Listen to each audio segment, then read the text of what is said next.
Hey guys, today I bring you a battle against jewelwriting. This was actually a person I met at my live stream I had some while ago.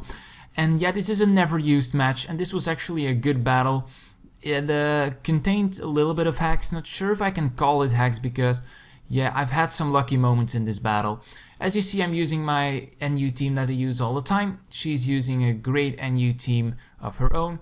And yeah, I'm being challenged by Jewel, and I'm not really sure if this person is a lady, but she's using a female sprite, so that's why I'm referring to her as she.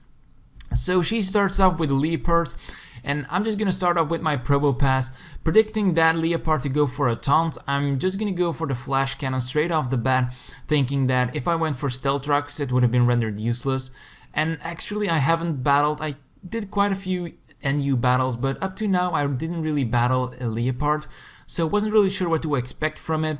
It switches out next turn, so that's also very strange. And now he switches out into his Embor, and now there were two options for me. Or I could stay in, let him get some good damage on me and bring me back to my sturdy ability, and I go for an Earth Power. Or I could switch into my Ditto, copying the exact same stats of this Embor, and thus yeah, making it an Embor versus Embor. So he went for a wild charge, and that did way more than I thought it would do. So I didn't see any life orb damage or such, so I was thinking this guy may be choiced in some way. So I'm gonna switch out into my Golurk. Being part ground, that electric type move is not going to do a thing. But now we see that he's gonna go for a flame charge and then for a flare blitz. So that is actually gonna, yeah, wreck me up. But I survived that flare blitz with one single hit point, and it has nothing to do with sturdy ability or something, but I just survived it there. And then I went for an earthquake and finished off the Embor. I'm not really sure that mattered in any way because this guy is choice banded and earthquake is stab, but it just illustrates how, yeah, painful it must have been for my opponent. I'm just gonna switch into my Ditto right now when he switches back into his Skek turn. I was predicting him to go for a Sucker Punch because here the Sucker Punch was kind of obvious. So now I'm just gonna go for a layer of spikes, and I just wanted to check what he was going to do. And he goes for a Swords Dance, but actually I know what he's gonna do, or I can kind of deduct out of the moves that I have on my Ditto what he's gonna do. So I don't really like the odds of him swords dancing in my face. So what I'm gonna do is I'm gonna switch out into my Golurk again, predicting him to either attack me or set up a layer of spikes. And he does set up one layer, so he already has one layer of entry hazards up, and he's gonna go for a Seed Bomb next turn. So yeah, now I got that is just going to finish off my Golurk, and I'm going to be able to switch out into my Probo Pass. Now he's gonna go for another Swords Dance. He wants to get all the way up to +6 maybe, I thought, but he's actually just gonna Swords Dance 2 times. And I'm just gonna go for a Flash Cannon, knowing that besides Volt Switch and Earth Power, it's the move that will do the most damage on this guy. And now I'm really fearing the Sucker Punch here.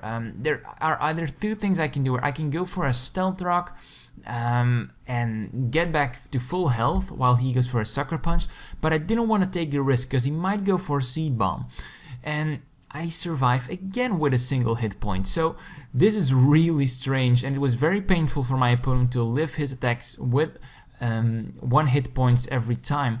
But yeah, I'm not really bothered by it too much because I could have gone into my Samurott sub up because yeah, he would know that I'd be faster and go for a Sucker Punch and finish him off next turn with an Ice Beam. So yeah, not too much happened there, I think, but he just got the disadvantage of my Probo Pass still being alive. He's gonna switch out into his Armaldo now. He's gonna rapid spin away all of my entry hazards I set up so far. I'm gonna go straight for the Flash Cannon, knowing that it's gonna be super effective damage, and I think it's gonna finish him off because his special defense stats isn't that sky high, and it finishes him off, so I'm kinda happy for it. He switches into Maywile now, and whoa, I'm gender swapping here. I started with a she and now he's a he. Okay, sorry guys. I'm just gonna go and set up my Stealth Rocks, predicting him to go for a Sucker Punch, and that works out perfectly for me because this way I'm gonna be able to set up my entry hazards again, at least one layer of Stealth Rocks.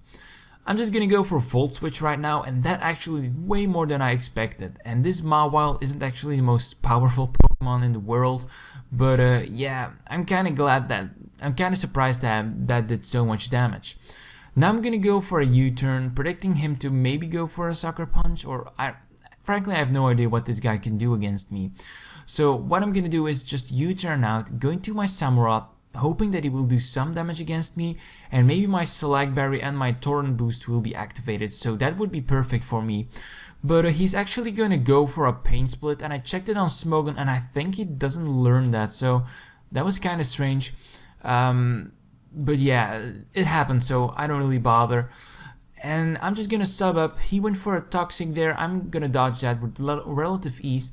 I'm gonna Surf now, and this Maiwall is not gonna like it since I'm in Torrent range right now. And yeah, my power of my Surf is also, besides being Stab, is being very high right now. Now he's gonna switch out into his Braviary, and I'm pretty sure that my Probopass is gonna die anyway due to the entry hazards. So most of these Braviaries are either Choice Banded or Choice Scarfed, and I thought that the Brave Bird was coming up, so I just left my Probopass in as Death Fodder, and then I'm gonna switch in my Samurott, knowing that after Spike's damage I'm gonna get my Select Berry boost. That means my speed is gonna be increased, and I'm gonna be able to outspeed this guy, get off an Ice Beam, and hopefully take him out. But that doesn't happen. He's gonna survive it. And this was actually not choiced in any way, because now he went for a Brave Bird, but I'm happy he went for a Brave Bird because I thought that the recoil damage would take him out, but unfortunately for me that is not happening as well.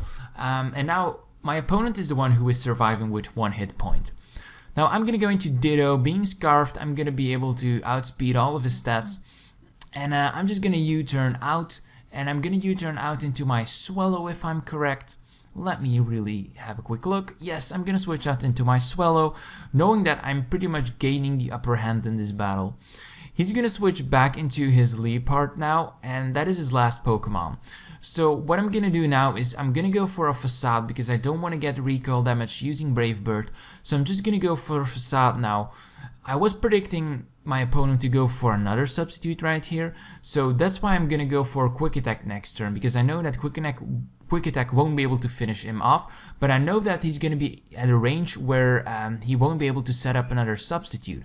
So I'm going to go for a Quick Attack, but instead for going for a sub, this Leopard goes for Assist, and Assist results into a Super Fang. So that was kind of strange for me because I'm not really familiar with Leopard, but my opponent after a match said to me that this guy's the only purpose is kind of to annoy the opponent.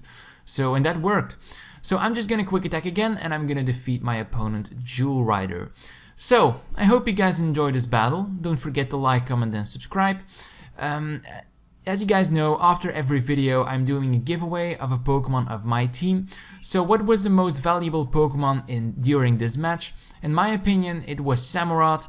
Leave your answer as a reply in the comment section below. I will pick one of you repliers, and I will give you the Pokemon you voted for. So this was the battle. Like I said, don't forget to like, comment, and subscribe, and see you in my next battle.